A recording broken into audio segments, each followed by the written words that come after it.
If you want to talk about manufacturers dominating the Dakar, there are three big names that stand out.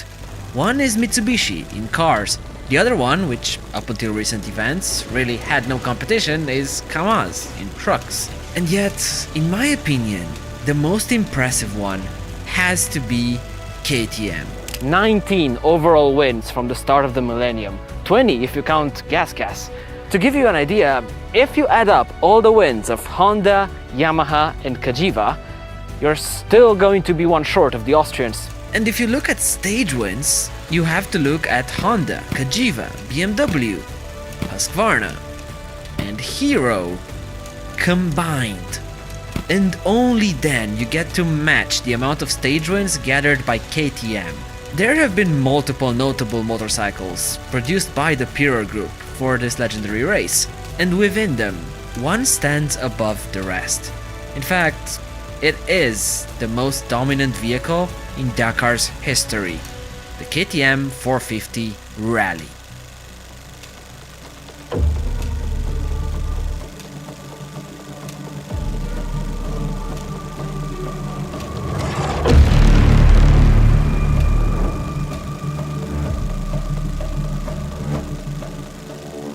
This is the story of how the 450 Rally came to be, of what this bike actually is, of the fights it had to go through.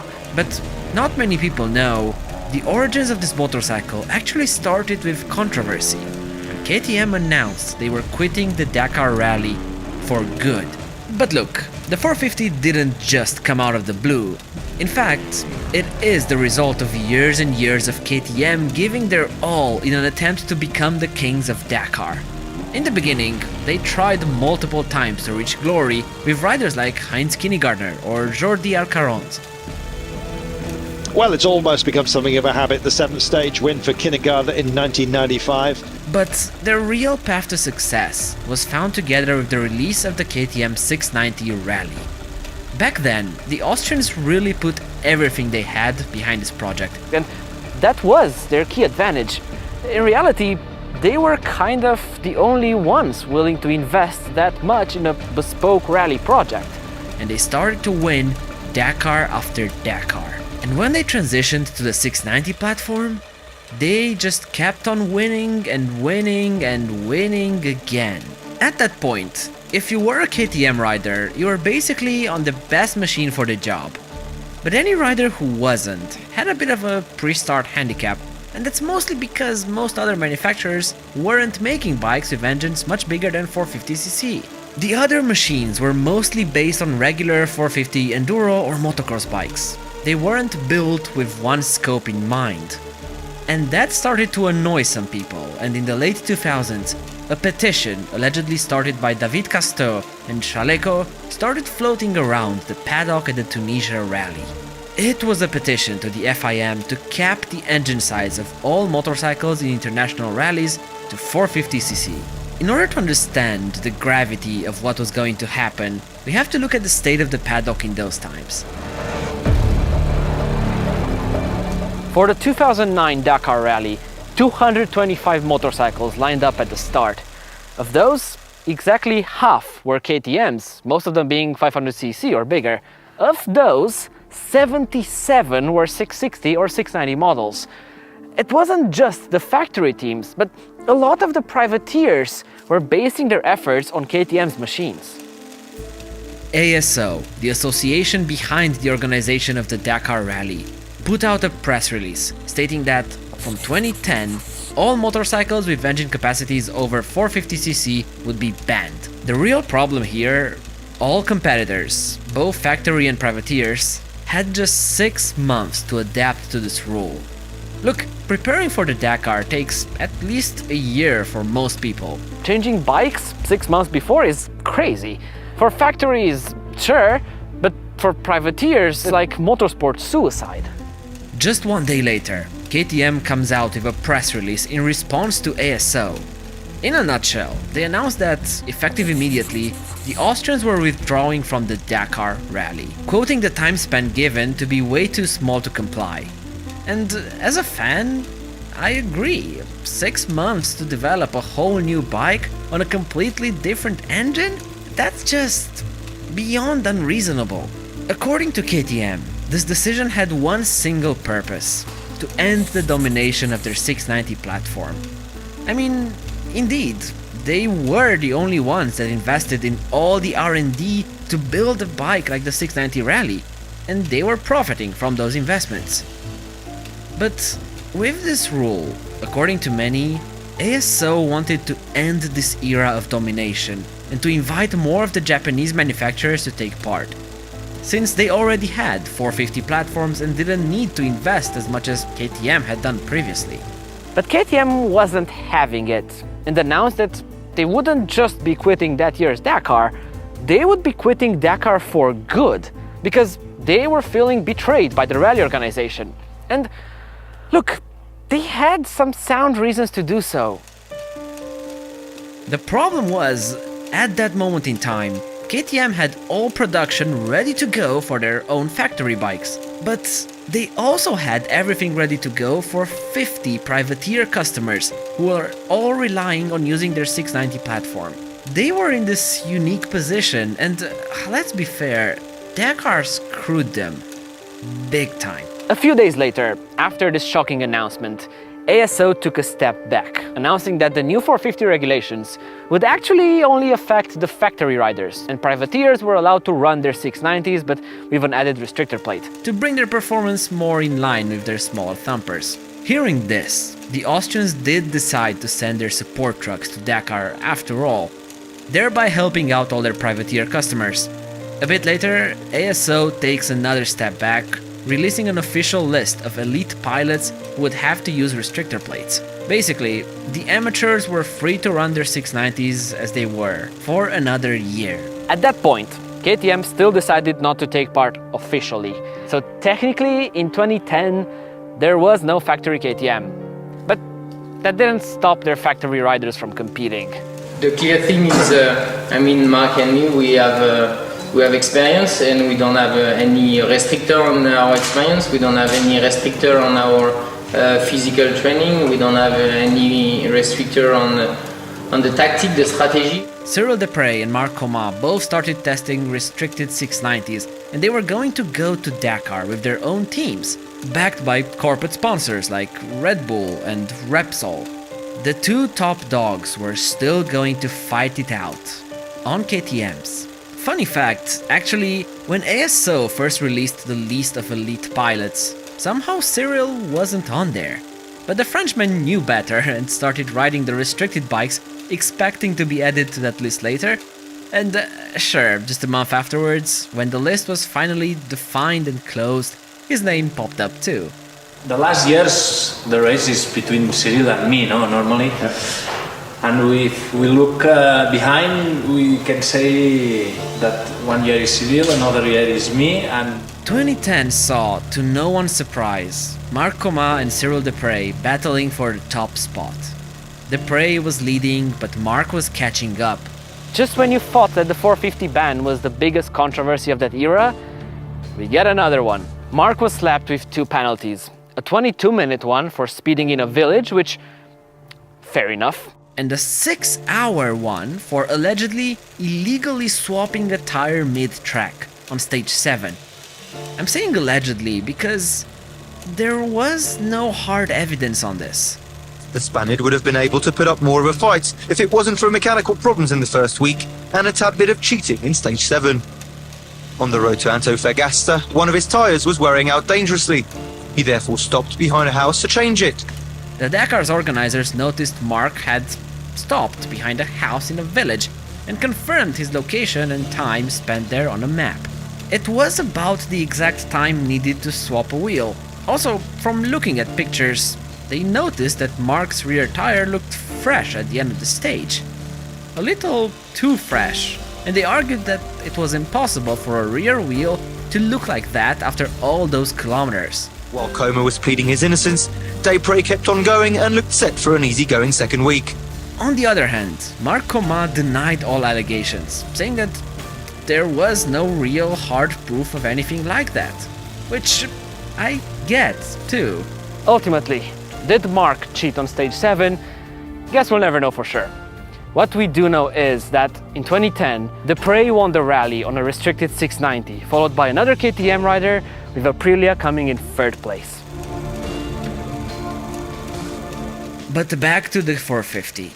In 2011, Heinz Kinnegartner, the man who started KTM's Dakar project in the first place, said that this rule change was going to negatively impact all privateers, making the bikes more expensive because of the extra R&D required to make the 450s work. And let me remind you, the whole point of this decision was to make things more approachable, to invite the other manufacturers in. And most importantly, it was meant to end KTM's domination. And well, I think it's safe to say this decision backfired massively. Because this new set of rules gave birth to the rally's most dominant motorcycle ever, the 450 Rally. At the end of the day, what the Dakar organizers failed to see was that, sure, the 690 engine gave the Austrians an advantage, but their real advantage lied in their knowledge. With the 660 and 690, they developed a platform, not just an engine. And that gave them a big head start into the 450 era, an era they were going to dominate and obliterate the competition.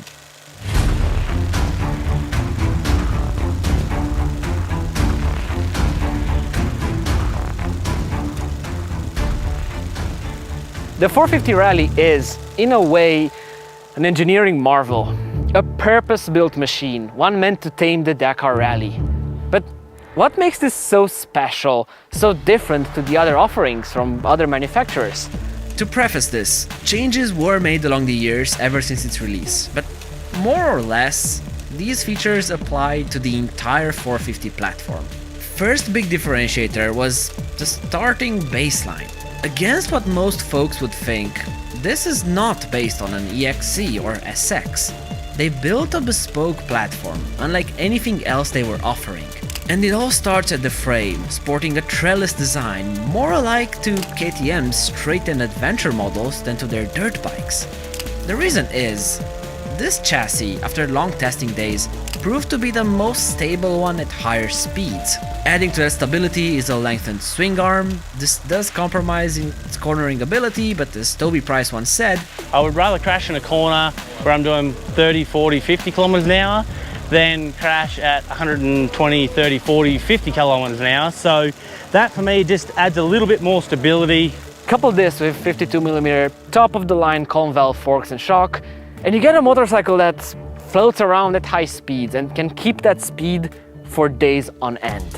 Then you have the engine, which started its life as a unit derived from their motocross bikes. Now, this engine did get some bespoke trick components, but actually, over the years, it migrated to resemble the power unit of an enduro bike more than that of a motocross one. Its oil capacity increased to 1.9 liters instead of the standard 1.2, and with that, the bikes were also gifted a dedicated oil cooler.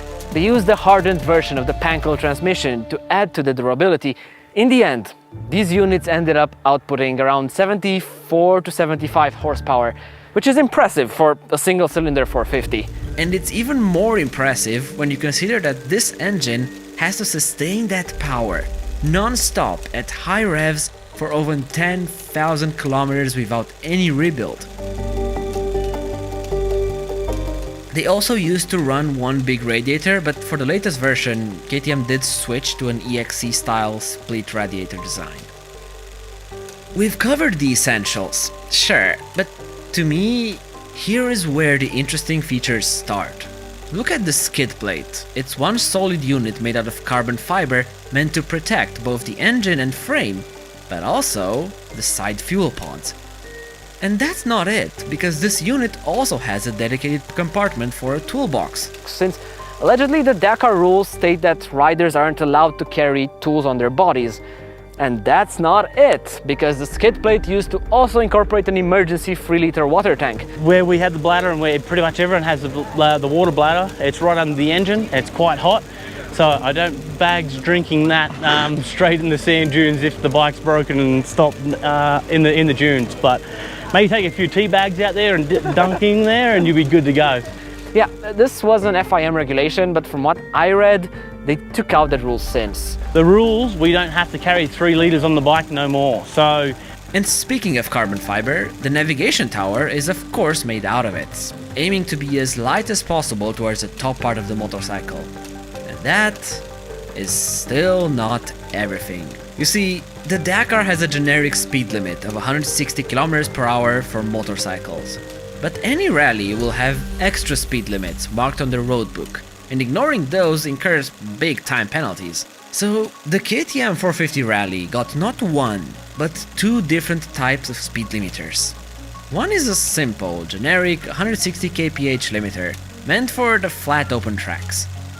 But the second system is selectable by the rider, and depending on the gear the bike is in, it will limit its speed at certain common levels, like 30 kph in first, 50 kph in second, and so on. Every gear up to 5th with this limiter engaged has one level of speed limit that it can tackle. And then, in order to go that far, you need to carry a load of fuel. So the 450 Rally has a total of 3 tanks. 2 on the front sides, dripping down for improved weight distribution, and 1 bigger tank in the rear.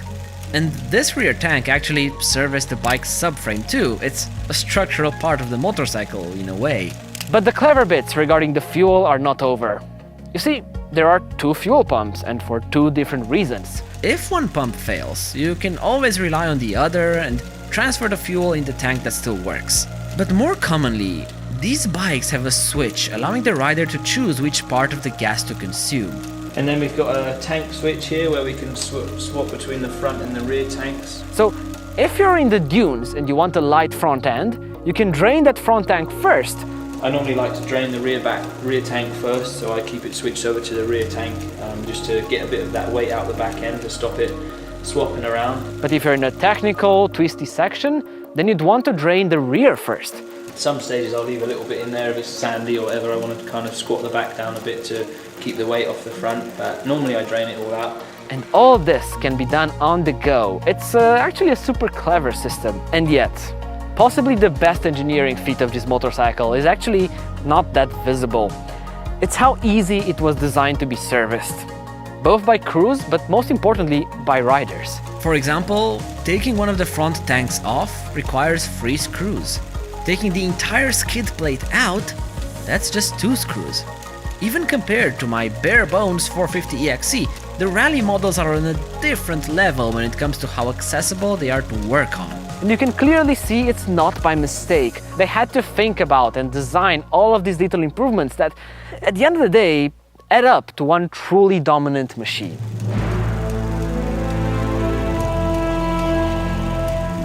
How dominant, you might ask? Well, for reference, between 2011 and 2019, the 450 Rally won every single Dakar title, and then won a few more. In 2011, the first generation of this machine came out, and it was, more or less, a 450 engine bolted inside the old 690 frame. And KTM did the 1-2 with Cyril Dupre and Marc Comas, 1 hour and 40 minutes ahead of the next manufacturer in 3rd place. 2012 brought a new model of the 450 Rally, and that brought KTM another 1-2 finish featuring the same riders. And while that's impressive, what's even more impressive, 8 out of the top 10 bikes were orange-blooded. 2014 brought with it a big update. The entire package was trimmed down, made slimmer, lighter, more agile in general. They catered to the 450 engine better, and Marc Comas was a big influence in developing this new motorcycle. And that same year, he also won the rally, with another KTM 1-2, bringing a 2-hour lead on the next manufacturer.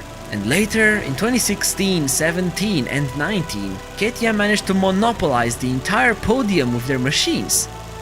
But then, 2020 came around, and this brought a big update to their rally bike, and actually created one of the most loved generations of the 450 Rally. They updated the swing arm, linkage, shock, exhaust, airbox, tanks, seat, basically everything.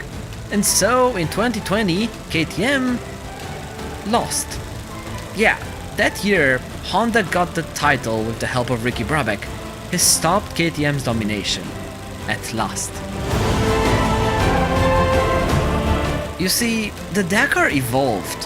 What was needed to win it 20 years ago is nowhere near the same as what's needed today. To quote Sam Sunderland, "Now from the first kilometer it is full gas and 100% every minute until someone makes a mistake." It's no longer a marathon for the top guys. It's a daily sprint. And Honda's approach of building a huge team of riders actually made a ton of sense back then, but leave a comment below if you want us to cover how the Japanese manufacturer managed to stomp on KTM's parade. You'd think this success, or loss, depending how you look at it, would mark the end of the KTM 450 Rally's era. Except in 2022, Sam Sunderland got the victory on a gas factory bike, which realistically is just a red KTM 450 Rally. And then, in 2023, the battle got tight, really tight.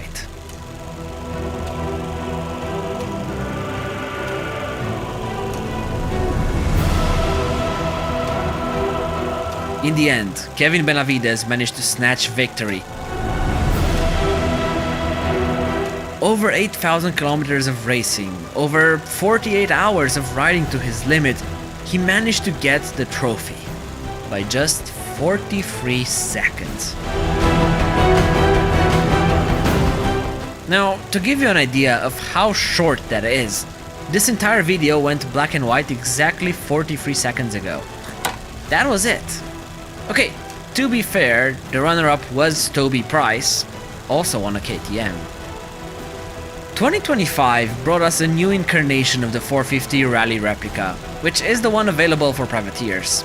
The factory guys have been running this for some time, but this latest update changed the engine, gearbox, bodywork and chassis.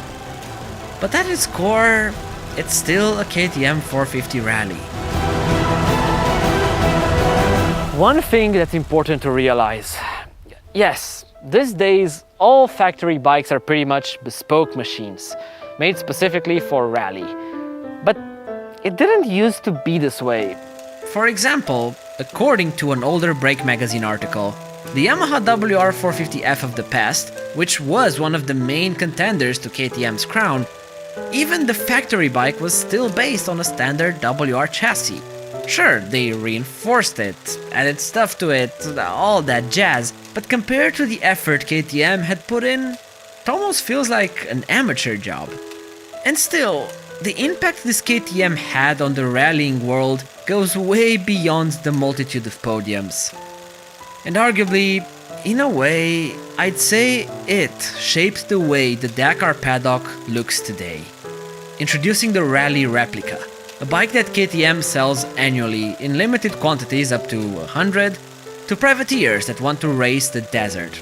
In a nutshell, this is a factory 450 Rally bike with a few changes. But selling the bike is one thing, the other more important one is the support KTM gives to these privateers. You see, by buying a Rally replica, a Dakar rider gains access to the entire KTM parts truck. What that means is that any spare part you might ever need will be there. And when you're paying tens, hundreds of thousands of euros to try and conquer the Dakar, that's a huge advantage. Not having one part for your bespoke Yamaha can throw all that effort away, but if you're on a Rally replica, you can buy anything. And that's why, if you look at the stats, on average in the past few years, around 70% of Male Moto riders rode KTMs. Now, okay, obviously KTM will never sell you the exact bike that their top rider goes on that year. That's how factory projects work. So the Rally replica has some changes to it, and is often 1 or more years behind the official riders' bikes. With that being said, when you look at the differences between the replicas and the factory machines, there's not that much in it. Like, the replicas get 48mm forks instead of 52, but still from the top of the line cone valve series. Replicas get 4 or 5 less horsepower, and I mean, that's kind of it. Tell this to a motocross guy and you'll probably blow his mind. In fact, this is the only motorcycle available to the public that's assembled in KTM's motorsports building, outside of the regular factories. Now, okay, let's come back to reality. This will cost you an arm and a leg.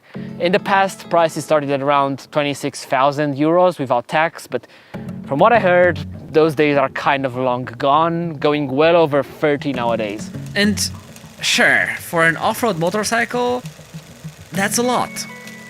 But at the same time, is it? I mean, you're basically buying a racing prototype for just a little more than a top-of-the-line GS. I'm a bit conflicted actually.